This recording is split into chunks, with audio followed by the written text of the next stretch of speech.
শুক্রবার উপলক্ষে আপনাদের কিছু বলতে চাই। সেটা হচ্ছে মানুষের বিপদ আপদে আমাকে অনেকেই ডেকে নিয়েই বিপদে ফেলানোর চেষ্টা করে। যাই হোক, উপরে আল্লাহ একজন আছে, বিপদ আপদে ফেলাতে চাইলেও তিনি কোনো ইশারায় আমাকে উদ্ধার করে। যাই হোক, ভালো মন্দ আমি বুঝি যতটুকু, সত্য কথা বললে বিপদ হয়। আপনারা আমাকে যে ডাকবেন এখন থেকে হিসাব করে ডাকবেন, ভাই বন্ধু যেই হোক না কেন। আমি একা যাব না, কারণ বিপদ আপদ আমার বহুত মানুষ ফেলানোর চেষ্টা করে। জেল জড়বে না মানুষের জন্য অনেক খেয়েছি আর খেতে চাই না।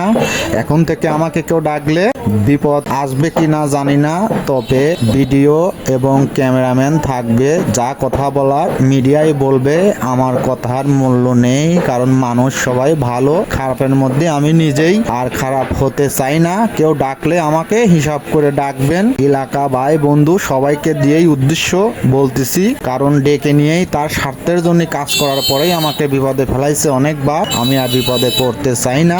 সবাইকে ধন্যবাদ, ভালো থাকবেন। আমাকে ডাকলে হিসাব করেন, কিন্তু ক্যামেরাম্যান পাশাপাশি থাকবে। ওর কাজ মিডিয়ার সামনে তুলে ধরা, যা কথা বলার মিডিয়ায় বলবে, আমি আর বলবো না। ক্ষতিটা আমারই করবে, আবার ওই তলে তলে শিকড় কাটবে, আবার বলবে তোকে আমরা অনেক ভালোবাসি। এই ভালোবাসার দরকার নেই। আমি আর কোনো ভালোবাসার মাঝে যাব না, কারণ আমার কথা কোনো মূল্য পাওয়া যায় না। এই জন্য বিপদ আপদ থেকে বাঁচার জন্য আজ থেকে মিডিয়া কাজ করবে। ভালো লাগলে ডাকবেন, না লাগলে ডাকার প্রয়োজন নাই। ঠিক আছে, মনে রাখবেন। এই দুনিয়ার সবাই ভালো, কারে বলবো ভালো না, ভালো না।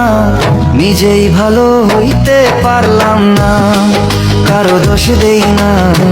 নিজেই ভালো হইতে পারলাম না।